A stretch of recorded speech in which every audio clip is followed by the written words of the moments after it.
저희는 지금 현재 이 여러 가지 논의 중에서 대통령이 이야기했던 밸류업 그리고 지배구조 개선에 대해서 관심을 갖고 좀 논의를 하고 있습니다. 이 몇 가지 문제식 중에서 우리 자본시장이 계속 이제 위축돼 있어서 자본시장 위축된 것을 푸는 방법은 길게 보면은 이제 경쟁력이 강화돼야만이 시장의 본질 가치가 성장한다. 이 점에서 서로 이견이 없는 거라 보고요. 그리고 제도 개선의 지점이 금투세 폐지한 게 다움이 됐냐? 실제 주식시장에 아무 영향이 없었다고 봅니다. 지금 폐지를 동의했다고 할지라도 지금 시장에 미치는 실제 지배구조를 개선하는 작업들이 필요한 거 아니냐에 대해서 시장에 활동하는 개미 투자자들의 요구라고 봅니다. 그 중에 두 가지가 있는데 하나는 불공정 거래 행위, 주가 조작 등 이 행위에 대해서 정말 엄격하게 처벌하고 있는데 과연 그러고 있느냐?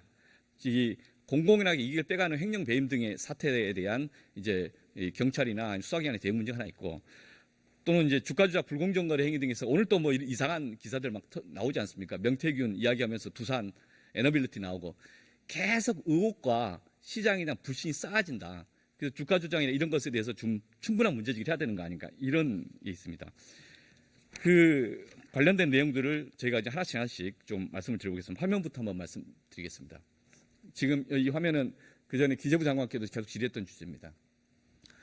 멜리엇 메이슨이 ISDS를 제기해서 국가에게 제기를 했고 대한민국은 패소를 했습니다. 그리고 그게 2,400억, 2,342억 이 정도 되는 걸로 알고 있습니다.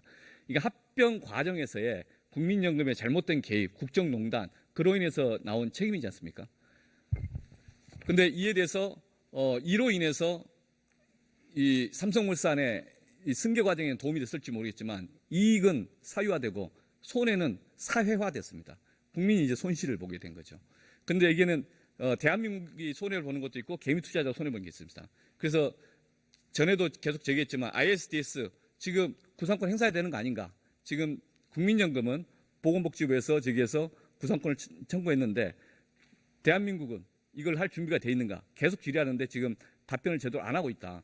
대한민국 정부 내에 삼성맨이 있는지 대한민국 권력이 오염되어 있는지 왜 이걸 안 하느냐? 그런 질문을 던집니다. 어떻게 답변하시겠습니까? 아직 확정이 안 돼서 저희들이 검토를 그래서 하죠. 그 이야기를 제가 그 대정부 질문 때도 그렇고 계속 질문을 드립니다. 그러면 그 과정에 제일 우려되는 것은 소멸시효 아니겠습니까? 구상권에 대한 소멸시효. 이런 것은 다 검토하셨습니까? 지금 검토하셨습니까? 저희들은 지금 확정이 안 됐기 때문에 아니 확정이 안 되면 이게 확정이 쭉 되든 안 되든 어느 시점에서 하겠다고 하고 실제 우리 이 민사 절차 속에서 이게 구상권이 만약에 확정되면 구상권 행사할 수 있다. 그런데 그 시점에서 소멸시효 지났다 이렇게 말씀하면 안 되기 때문에 그 점에 대해서 지난 수개월 동안 검토해 보셨냐 이 말씀을 계속 드리는 겁니다. 아직도 대한민국 법무부 장관은 구상권 행사의 소멸시효에 대해서 검토도 안 해봤다 이렇게 지금 답변하시는 건데 그게 맞냐? 이상하지 않습니까? 제가 보고는 받은 바 없습니다만 검토가 돼 있을 거라고 봅니다. 아니 그러니까 이거 부분에서 이따가 다시 보충 질의할 때까지 검토됐는지 여부를 답변해 주십시오. 말씀드리겠습니다. 예. 다음 페이지에 밸류업에 관한 것입니다. 대한민국의 밸류업은 일본 거를 많이 제도적으로 수용을 하면서 하는 거라고 제가 들었습니다. 그 일본 밸류업을 이야기하면서 나오는 것들이 올해 1월 달에 2월 달에 유관기관 합동 회의를 통해서 저렇게 나왔습니다. 자본시장 선진화의 주요 과제. 주된 내용은 지배구조 개선이고 또 하나는 경영의 관행을 투자자 입장에서 바꾸도록 하자 이런 것이었습니다. 근데 지금 남는 것은 뭐 세법 개정만 딱 나와 있어서 문제인데 저 안에 내용의 기업 부분에 제3항 소액주주 권익보호를 위한 상법 개정이 들어가 있습니다. 이 보고에 대해서 받아보신 적 있습니까? 예. 그러면은 이 내용에 대해 준비하고 있습니까?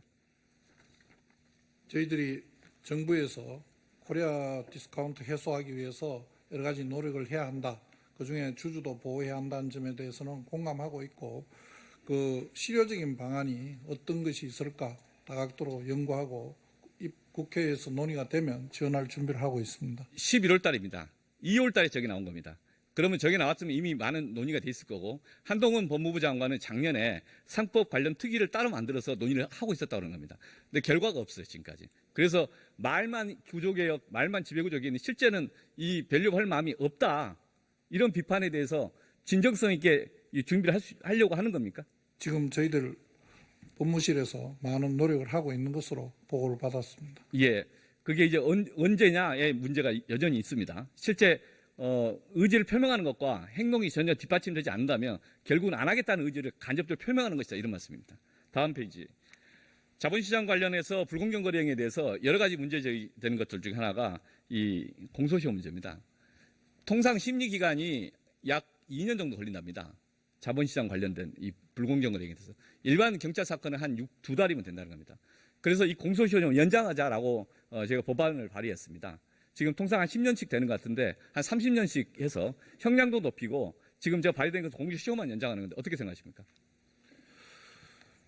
저희들 뭐 막상 사건 할 때 보면 저 심리 등 여러 가지 과정을 거쳐서 검찰에 올 때까지 시간이 꽤 많이 걸리는 문제점이 있어서 지금 여러 가지 제도를 만들어서 함께 수사를 하는 방안을 만들고 아니요, 있었습니다. 답을 공소시효 연장에 대해서 법무부 입장은 동의하느냐 반대하느냐 이런 것에 대한 질문입니다. 자본시장 거래법만에 대해서 공소시효 연장하는 방법에 대해서는 예. 제가 검토해보지 못했습니다. 관심 없다 이런 말씀이시네요. 밸류업에 대한 관심이 없는 정부입니다. 지금 아까 말씀드렸던 것은 지금 도이치모터스과 같이 포괄 일제에 관해서 공소시효 들어가냐 안 들어가냐 그 논쟁을 계속했습니다. 정부와 이해관계자 다. 실제 이런 사태들이 묻어버리느냐 아니면 언젠가 드러날 것이라면은 서로 당당하게 해명할 거냐 문제입니다. 이 부분에서 정부 입장이 참 유감입니다. 다음 보시겠습니다.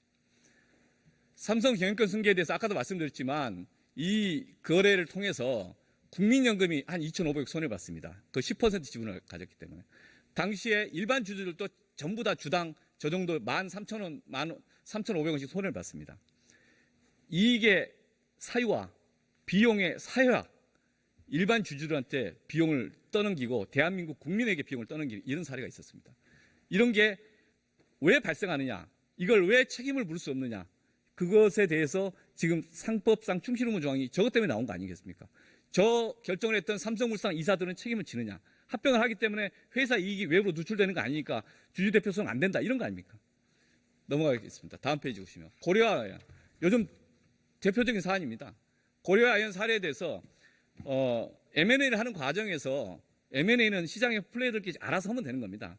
근데 그 과정에서 처음에 이 공개 매수한다고 하는 이 과정에 회사에서 이 경영진이 공개 매수를 하고 공개 매수 가격이 89만 원이가 됐었습니다.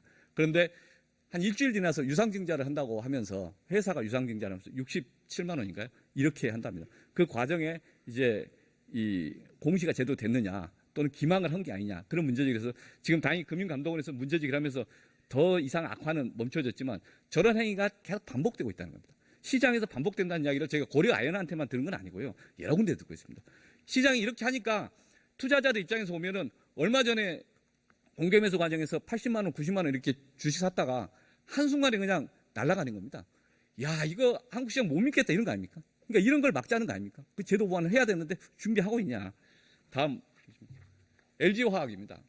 LG화학이 2020년도에 분할하기 전에 그 시가총액이 48.5조였습니다. 그런데 최근 시가가 21.6조입니다. 이 회사가 물적 분할하면서 에너지 솔루션은 약 100조 가까이 됐습니다. 그러니까 이 과정에서 81.84%의 지분을 갖고 있으니까 적어도 이 100조 가까이 되는 에너지 솔루션의 그 지분 가치가 지주회사의 주식까지 반영이 되는데 반영이 안 됩니다. 이게 참 이 물적 분할, 자회사, 모회사 동시상장의 마법입니다. 그로 인해서 LG화학 첫 그 주주들 입장에서는 한 20조, 30조가 날아가 버린 거죠. 그러니까 이런 걸 계속 주주들이 보고 개미 투자자, 일반 투자 보면 황당하다는 겁니다. 왜 이런 걸 못 막냐? 그래서 제도 개혁을 해야 된다. 이런 이야기 아닙니까? 다음 페이지 보겠습니다. 두산그룹도 마찬가지입니다. 두산그룹 에너빌리티와 관련해서 두산 밥켓 이 이슈인데 에너빌리티 자회사 두산 밥켓이 이 로보틱스랑 연결된다는 거 아닙니까? 두산 밥켓은 캐시카우 괜찮은 회사고 두산 로보틱스는 아주 문제가 있다라고 지적되는 회사입니다. 근데 두 회사를 엮어버리는 겁니다. 그러면 두산 에너빌리티 상장회사인데 이 상장회사는 갑자기 알짜 캐시카우가 사라져버리니까 주가가 갑자기 이제 좌충우돌하는 거죠. 그래서 두산 에너빌리티 주주들이 제가 지난주도 간담회를 하고 있는데 계속 이 문제제기를 합니다. 제가 어제도 그분들과 간담회했습니다. 이런 사태 반복되면 투자 못한다. 두산이 원자로 문제도 있고 여러 가지 기술이 있는데 그걸 가지고 투자를 했는데 보니까 지배주주가 저런 식으로 곡간 빼먹듯이 다 마음대로 하더라. 회사 오너 총수 입장에서는 저런 게 합리적일지 몰라도 그 개별 주주의 독자적인 시각에서 보면 회사 입장에서 보면 말도 안 된다는 거예요. 다음 페이지 보시면 법령 정관의 위반이 없다면은 또는 회사의 손해가 없다면 이게 주주 대표성 할 수 있느냐? 이게 주주 대표성 안 된다. 지금까지 대법원에서 되게 소극적이었고 법무부에서 되게 소극적이었습니다. 그런 투자자들 지금 아우성입니다.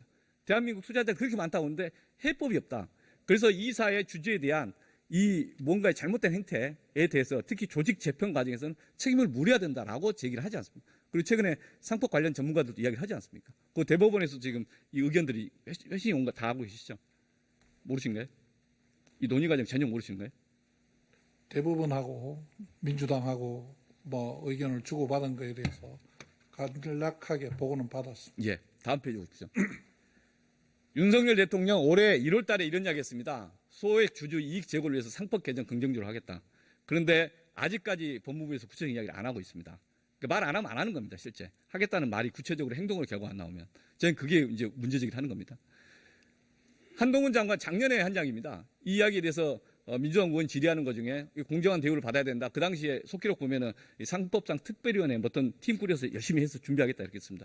근데 지금 한동훈 대표 뭐 합니까? 이게 황당하다 이런 거고요. 이복형 금융감독원장이 일관되게 최근 8월달까지 저는 이야기를 하셨습니다. 충실움에 대한 이야기. 실제 이 전문가들 토론에서 가서도 메시지가 일관됐습니다. 그런 것 때문에 적어도 현 정부의 이 투자자에 대한 신뢰는 이복현 원장 저 발언 때문에 좀 유지되고 있지 않았나 저는 그렇게 봅니다. 그런데 결과로 나갈 거냐에 대해서는 지금 주저하고 있습니다. 저는 이걸 좀 해야 된다고 생각하는데 장관님 생각은 어떠십니까? 위원님께서 말씀하시는 소액주주 보호와 관련된 부분이나 합병과 물적 분할 시에 회사의 주식 평가를 공정하게 해야 한다. 그런 방안을 만들어야 한다는 점에 대해서 공감합니다. 예, 평가도 해야 되고 책임도 물어야 돼요. 예, 단지 이제 이사의 충실 의무라는 것을 상법에 입법하는 방안에 대해서는 그와 관련된 다른 규정과의 여러 가지 문제 또 경제계에서 우려하는 부분 장관이 바뀌니까 입장도 바뀐 건가요? 아닙니다. 지금 있겠습니까? 대통령이 한 이야기는 다 거짓말인가요?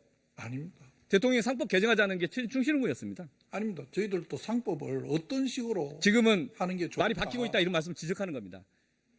밸류업 이야기해놓고 실제 알뱅이 빼고 안 하겠다 이러면 이 말의 신뢰성, 정부의 신뢰성 다 무너지는 겁니다. 그렇지 않습니다. 아까 말씀하신 내용 중에 제가 일부는 다음 페이지 보겠습니다. 상법이 아닌 예. 자본시장법으로 해결할 부분. 요 조항이 상법 개정안에 대해서 작년 21대 국회 22대 국회 나온 것에 대해서 이제 법원에 질의했고 질의에 대한 이제 회신이 온 겁니다. 그 내용의 취지가 공감한다 이렇게 나온 겁니다. 뭐 법원의 입장이 어떤지는 모르겠습니다. 법원이 뭐 정부 법안을 제안하는 기관은 아닌 것 같고 그 법원의 의견이 민주당에 왜 저런 의견을 냈는지는 저희들이 이해는 하기 어렵지만은 저 충실 의무 내지는 이사들의 주주에 대한 직접 의무를 바로 규정했을 때에 생길 수 있는 여러 가지 문제점들을 저희들 대법원의 문구에 대해서 직접 검토해 보신 적 있습니까? 대법원 아까 저 여기 나오는 논의되는 그 문구 자체 제안했던 문구에 대해서 검토해 보신 적 있는가요? 말씀하신 거 맥락 때문에 저 형태가 아닌 다른 내부적으로는 저 형태가 아닌 다른 내용으로 저희들 내부에서 검토한 거하고 보고받은 적은 있습니다.